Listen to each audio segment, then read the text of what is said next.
salah satu perguruan tinggi Islam terbesar di Indonesia.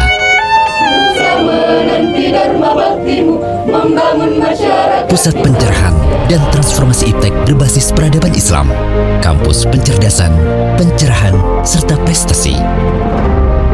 Simaklah bagaimana kampus peradaban Universitas Islam Negeri Alauddin Makassar mengukir sejarah dan kemajuannya. Melanjutkan transformasi institusi yang berangkat dari cita-cita besar menjadi lokomotif kebudayaan dan peradaban melalui pengembangan ilmu pengetahuan multidisipliner berbasis pada nilai-nilai Islam.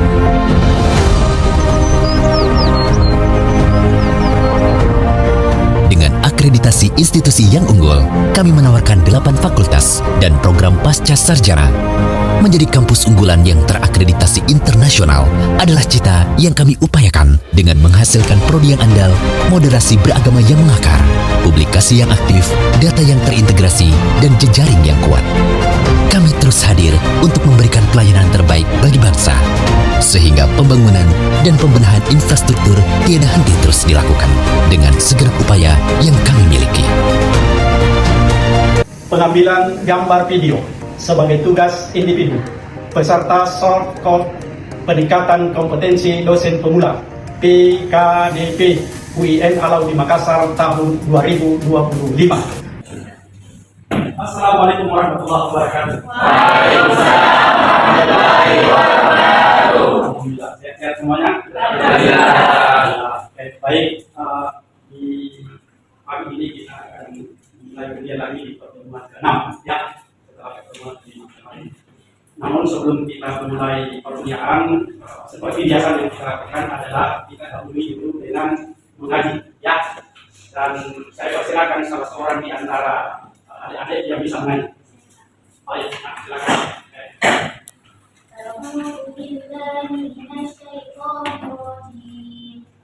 Bismillahirrahmanirrahim. Tabarakalladzi biyadihil mulku wa huwa ala kulli syai'in qadir. Alladzi khalaqal mauta wal hayata liyabluwakum ayyukum ahsanu amala wa huwal azizul ghafur. Shadaqallahul azim. Sebelum kita mulai pelajaran kita pada hari ini, mari kita sama-sama berdoa. Berdoa dimulai. A'udzu billahi minasyaitonir rajim. Bismillahirrahmanirrahim. Rabbi shrah li sadri wa yassir li amri wahlul 'uqdatam min lisani yafqahu qawli. Amin. Baik, alhamdulillah kita sudah pencerahan ilmu di pagi hari ini. Namun sebelum saya masuk ke materi, saya mau menyampaikan 2 hal terkait dengan peribahasa bahasa Arab. Ya. Yang pertama adalah iza shadaqal mas'ul wada as-salim, di mana ada penolongan, di situ ada jalan. Artinya dalam kehidupan kita ini kita harus selalu berpikir bahwa tidak ada aktivitas yang kita akan lakukan tidak ada jalannya, itu tergantung dari kita. Lalu dibarengi dengan mal jabda wajah, barang siapa yang bersungguh-sungguh dia pasti akan mendapatkannya.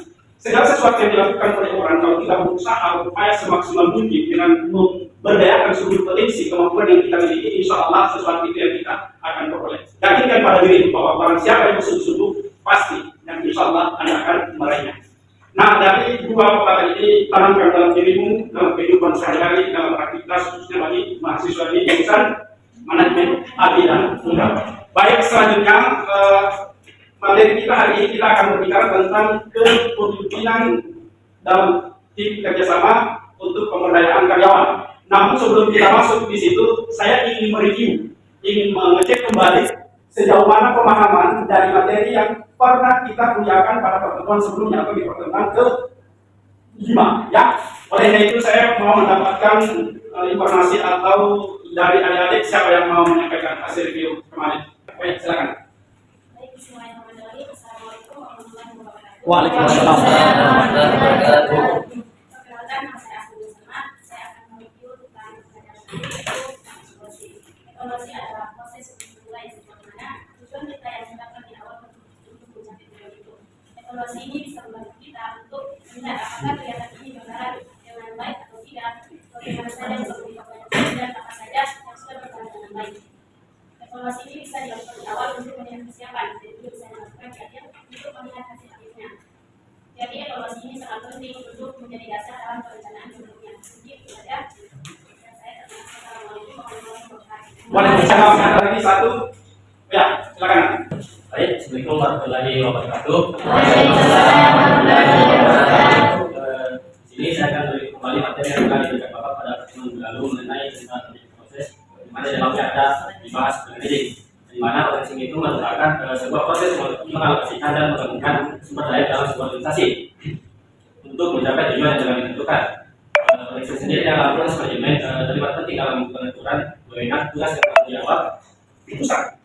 Itu artinya dalam kehidupan kita bisa memberdayakan dan bekerja sama dalam sebuah tim. Karena sebaik-baik organisasi adalah organisasi yang bisa bekerja sama dan sama-sama bekerja sehingga bisa hidup dalam kebersamaan. Yang ketiga, terampil dalam merumuskan dan mengimplementasikan masalah-masalah dan kebijakan kepemimpinan. Kita sebagai individu nanti dalam bekerja, maka diharapkan kita harus terampil untuk mengambil atau mengimplementasikan dari semua masalah yang kita hadapi.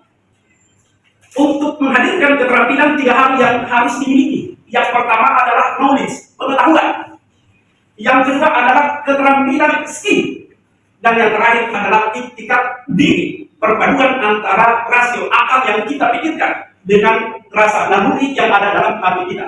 Sehingga kesemuanya ini bisa lebih maksimal dan bisa lebih bagus. Oke, dalam RPS kita di hari ini dari sub CPMK tentang kemampuan akhir yang direncanakan adalah kita berharap mahasiswa mampu memahami pelibatan dan pemberdayaan karyawan dalam kualitas. Demikian pula mahasiswa diharapkan mampu memahami dan mengetahui kepemimpinan dan kerjasama tim, sehingga nanti dalam pembahasan yang lebih spesifik ke depannya kita akan bahas poin per poin dari mata kuliah ini. Baik, materi perkuliahan kita akan berbicara tentang kepemimpinan dan kerjasama tim dalam pemberdayaan karyawan. Berbicara tentang kepemimpinan berarti kita berbicara tentang budaya atau seni yang dimiliki oleh seseorang untuk memengaruhi atau mengajak orang lain untuk turut terlibat dalam aktivitas yang mau dilakukan dalam sebuah perusahaan atau dalam sebuah aktivitas. Kepemimpinan ini sangat menentukan untuk pencapaian visi dan misi tujuan ini yang ingin dicapai oleh perusahaan. Kenapa kepemimpinan ini sangat menentukan? Karena kepemimpinan dalam sebuah organisasi sangat tergantung sejauh mana tindakan yang dilakukan oleh seorang pemimpin dalam mengajak karyawannya untuk berbuat dan melakukan sesuatu dalam rangka mencapai tujuan yang ingin dicapai. Namun kesemuanya itu tidaklah menjadi sebuah tanggung jawab secara mutlak adalah pimpinan, tetapi ada namanya karyawan atau staf atau orang yang bekerja di dalam sebuah organisasi ini, di mana seorang pemimpin dia mampu dan bisa dan harus mampu membagi pekerjaan kepada setiap orang, sehingga setiap orang akan memiliki fungsi, tugas, fungsi dan tanggung jawab dari setiap orang. Dan setiap orang karyawan yang ada dalam sebuah perusahaan atau lembaga harus diberikan tanggung jawab atau diberikan tugas berdasarkan disiplin ilmu yang dia miliki atau kemampuan yang dia miliki. Maka seorang leader harus mampu melihat si A, si B dan seterusnya. Dalam organisasi itu apa kelebihan-kelebihan yang dimiliki oleh karyawannya. Dan kelebihan-kelebihan yang dimiliki oleh karyawannya itulah yang harus diberdayakan. Kenapa harus diberdayakan? Karena Anda memiliki kapasitas, memiliki ilmu, memiliki pengetahuan, memiliki keterampilan. Harus diberdayakan. Kalau tidak diberdayakan, maka tidak bisa kita bekerja secara optimal dalam sebuah organisasi. Ya, kita masuk dulu dalam cara memberdayakan karyawan. Yang pertama, seorang leader atau seorang pemimpin harus bisa dan mau memberi otonom dan tanggung jawab. Yang dimaksud di sini memberi otonom dan tanggung jawab adalah setiap orang, setiap karyawan harus bisa melakukan sesuatu berdasarkan pekerjaan atau tugas yang diberikan. Dan apabila tugas dan tanggung jawab yang diberikan, maka harus menghadirkan yang namanya tanggung jawab. Selanjutnya, kita berbicara tentang bagaimana seorang leader memberikan dorongan kepada semua karyawannya untuk bisa berkomunikasi. Maksudnya di sini bisa berkomunikasi artinya antara satu karyawan dengan karyawan yang lain, Anda dapat bisa sharing pendapat, sharing pengetahuan dari problematika yang dihadapi. Dan apabila Anda tidak mampu mampu menyelesaikan secara intern bersama itu. Dalam ini mungkin ada yang mau bertanya atau mungkin ada yang, oh ya silakan. Ya, Assalamualaikum warahmatullahi wabarakatuh. Waalaikumsalam warahmatullahi wabarakatuh. Terima kasih atas kesempatan yang diberikan kepada saya. Maksud saya, pertanyaan saya itu, setelah Bapak jelaskan bahwasanya dalam setiap perusahaan atau lembaga, setiap orang itu berbeda-beda, baik dari segi kemampuan dan kapasitas yang dimilikinya. Jadi pertanyaan saya Pak, kira-kira apa saja yang dapat ditingkatkan dalam setiap individu dan bagaimana cara meningkatkannya? Itu saja Pak. Terima kasih. Baik, terima kasih. Sumber daya manusia atau kita semuanya ini, baik secara individu maupun secara kelompok, maka ada 4 hal yang perlu Anda tingkatkan dalam kehidupan Anda. Yang pertama, kita berbicara tentang knowledge, pengetahuan, ilmu. Itu yang perlu ditingkatkan. Kenapa? Setiap pekerjaan yang mau dikerjakan harus tahu ilmunya, tahu itu pekerjaan. Jangan mengerjakan sesuatu kalau Anda tidak tahu, harus tahu. Cara untuk mengetahuinya dengan cara ikra, baca, dan baca. Baca ini dibagi 2. Ada dibaca dalam bentuk teori buku, pengetahuan yang sudah dikarang atau diciptakan oleh orang lain atau sudah diterbitkan oleh orang lain. Ada namanya membaca alam, ikra, lihat sesuatu di alam ini. Itu yang disebut ya. Peningkatan itu melalui ilmu pengetahuan, ilmu dan pengetahuan. Yang kedua, dengan meningkatkan keterampilan. Keterampilan, setiap orang berbeda-beda. Keterampilan itu kita berbicara tentang ketangkasan. Keterampilan hanya bisa diperoleh dan bisa didapatkan melalui pelatihan, karena dalam pelatihan itu kita mempraktikkan. Teori tidak akan bermakna apa-apa kalau tidak dipraktikkan. Dia hanya sekedar teori, pengetahuan. Tetapi mana dia bermakna, bisa kita menilai baik atau tidak baik, berkualitas atau tidak berkualitas apabila dipraktikkan. Nah, pada saat mempraktikkan dibutuhkan 2, keterampilan dan skill. Keterampilan adalah ketangkasan kita untuk melakukan aktivitas, dan skill adalah kepandaian kita, ketelitian kita, ketekunan kita dalam mengerjakan sebuah pekerjaan. Mau bertanya terkait dengan itu, silakan. Mau bertanya? Ya, silakan. Baik, terima kasih atas kesempatan yang diberikan. Berbicara tentang kerjasama tim, yang dimana kerjasama tim ini sangat penting dalam sebuah organisasi untuk mencapai tujuan yang efektif dan hasil yang berkualitas. Nah, pertanyaan saya Pak, apa tantangan terbesar yang biasa terjadi dalam kerjasama tim dan bagaimana cara kita bisa mengatasinya? Baik, tantangan yang sering kita jumpai, yang sering kita dapati dalam kerjasama tim itu adalah komunikasi. Komunikasi. Ini problem besar. Kenapa komunikasi itu penting? Agar orang yang mendapatkan problem, ketika dia menyampaikan kepada orang yang bisa mengambil kebijakan dan problem itu bisa bersinergi.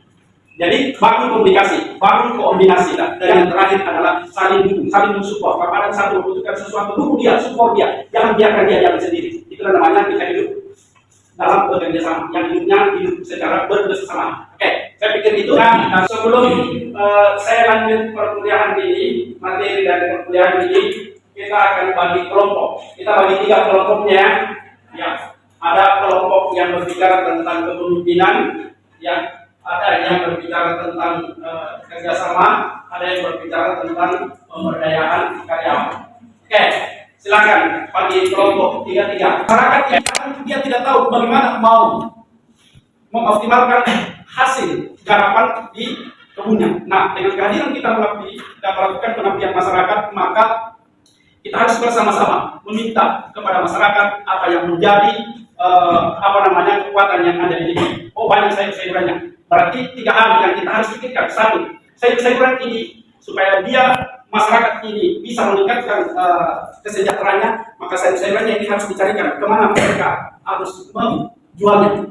Yang kedua, kita harus berpikir tidak langsung dijual, tapi bagaimana kita mengolah, ya, mengolah itu sayur-sayuran. Kan di sana anggaplah tomat, cabai, lombok, itu kan banyak sekali. Nah, kalau cabai, tomat ini kalau mau dijual itu kan cepat sekali rusak ya.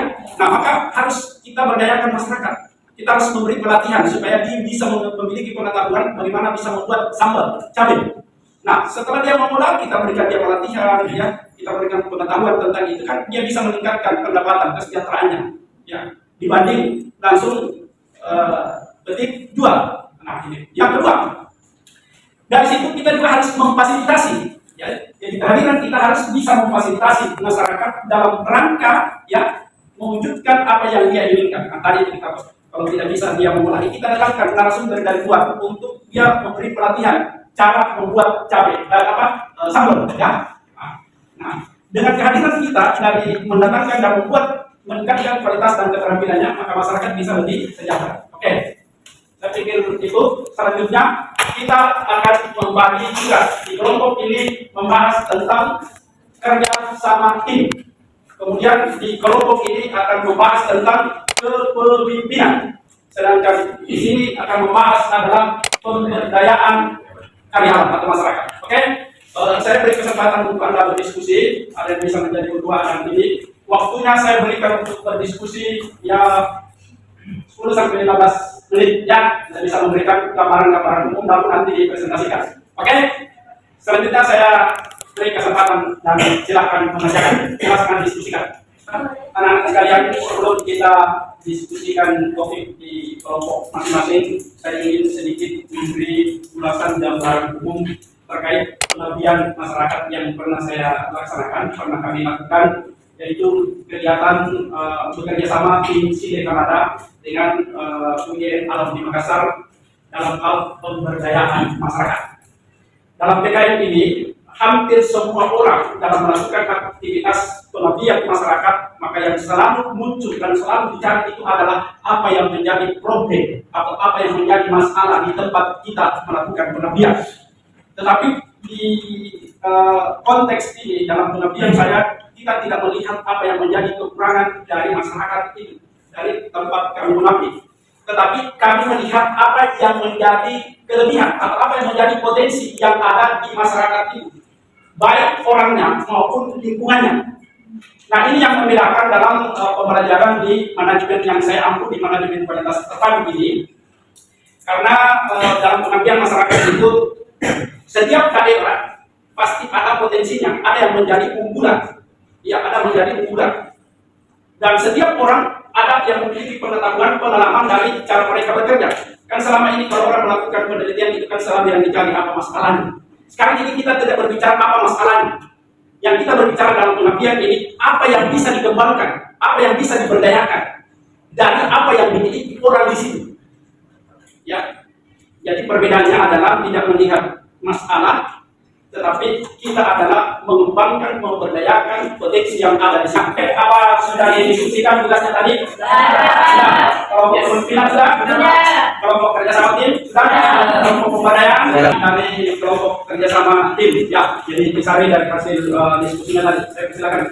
Baik, terima kasih atas kesempatan yang kamu berikan. Perkenalkan, saya Umi Kalsum, perwakilan dari kelompok kerjasama tim. Jadi, adapun hasil diskusi dari kelompok kami, yaitu kerjasama tim atau teamwork, adalah proses di mana sekelompok orang bekerja sama dalam suatu organisasi maupun perusahaan dengan anggota-anggota tersebut memiliki potensi dan saling bersinergi untuk mencapai tujuan yang telah ditetapkan. Dan adapun peran kepemimpinan dalam kerjasama tim yang pertama itu menciptakan visi misi yang jelas. Visi merupakan tujuan atau goal yang akan dicapai oleh sebuah perusahaan dengan jangka panjang. Kemudian adapun misi, yaitu bagaimana atau cara untuk mencapai tujuan tersebut. Jadi kerjasama tim ini sangat penting dalam sebuah organisasi, karena tanpa adanya kerjasama tim, sebuah organisasi atau perusahaan itu tidak akan mencapai tujuan yang telah ditetapkan dengan cara optimal. Ya, silakan. Di kelompok apa? Oh ya, oke. Terima kasih atas kesempatan yang diberikan. Perkenalkan, nama saya Aida dari Sudila. Pertanyaan saya untuk kelompok kerjasama tim. Pertanyaan saya, apa pentingnya kerjasama tim dalam mencapai tujuan bersama? Dan berikan contoh yang konkret. Oke, baik. Terima kasih, Nak. Silakan silakan jawab. Baik, silakan.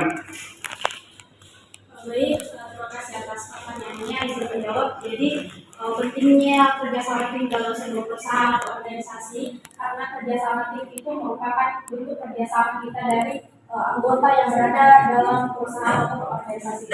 Karena seperti yang saya bilang tadi bahwasannya kerjasama tim itu merupakan proses bekerja sama secara sinergi dalam organisasi ataupun perusahaan. Anggota-anggota yang ada dalam perusahaan itu memiliki latar belakang yang berbeda dengan keterampilan yang berbeda, sehingga di antara penggabungan kerjasama tim tersebut dapat menciptakan kekuatan dan akan menjadi kekuatan untuk berkompetisi di skala nasional maupun internasional. Adapun contoh kecil yang bisa kita lihat ataupun bisa kita lakukan di kehidupan dalam sehari-hari, yaitu tentang keluarga. Dan hasil ini, materi ini nanti Anda akan membawa atau bagaimana materi ilmu yang kita dapatkan dalam mata kuliah ini Anda akan bawa dalam kehidupan kedepannya ketika Anda sarjana.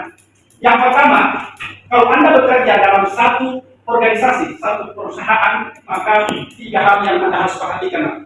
Yang pertama, ini bertanya pada dirimu, artinya Anda harus bisa beradaptasi dengan lingkungan, memahami dulu. Yang kedua, harus jelas apa yang menjadi tugas dan tanggung jawab Anda. Nah, dari situ, ilmu yang Anda dapatkan dari sini, Anda terapkan dari itu. Kalau Anda menjadi seorang leader, seorang pemimpin, harus Anda pandai melihat 2 hal yang Anda harus ingat. 1, hargai bawahanmu atau hargai mitramu, hargai orang yang bekerja sesama Anda. Yang kedua, dalam mengambil keputusan harus melibatkan orang lain. Selanjutnya, kalau kita berbicara tentang kerja sama tim, ingat, semua pekerjaan kalau dikerjakan secara bersama-sama itu pastinya. Baru nanti dalam kehidupan di sana, Anda harus bisa dan mampu berkolaborasi dengan orang, harus mampu membangun kerjasama dengan orang yang tim. Kalau Anda masuk dalam sebuah perusahaan, kalau Anda tidak bisa bekerja sama dengan orang, tidak bisa paham tentang kapasitas dan pengetahuan yang Anda miliki, Anda akan susah. Jadi bangun kebersamaan, karena kebersamaan ini penting sekali. Nah, dalam dunia kerja Anda ke depan ini Anda perhatikan, ya, Anda perhatikan. Yang berprestasi, berikan reward. Yang bersalah atau punya persoalan punya ini, berikan punishment. Jangan bekerja sama. Kalau setiap orang bekerja sama, hargai orang. Ya, kita harus menghargai. Ini yang harus dibawa dalam kehidupan kita sehari-hari. Saya pikir ini yang mesti kita pahami ke depannya. Insya Allah pada pertemuan berikutnya kita akan bahas materi lain. Baik, sebelum saya mengakhiri, saya mau menyampaikan semoga Allah Subhanahu Wa Taala senantiasa mengangkat derajat kita dengan satu yang ingin saya sampaikan. Ya, fa'illahu ladina amanu minkum wa ladina utul ilma darajat. Insyaallah akan mengangkat derajat kami mereka menentukan. Akhiri perkuliahan kita hari ini, saya akan memberikan tugas secara individu, ya. Yang tugas ini setelah selesai nanti sebelum masuk perkuliahan berikutnya sudah harus selesai. Dan nanti dikirim lewat bendera, ya kan? Bendera ya, bendera masing-masing yang masuk situ kirim dari situ, ya. Jadi tugas individu, ya, terkait dari 3 hal ini akan Anda jadikan sebagai tugasnya. Saya berharap tidak lama dikerjakannya karena di hari 2 hari ini masuk perkuliahan saya bukan bendera apa sudah masuk semua tugas-tugasnya. Oke, tidak ada pertanyaan. Oke, baik, terima kasih banyak. Kita tutup pertemuan ini dengan sama-sama membaca hamdalah.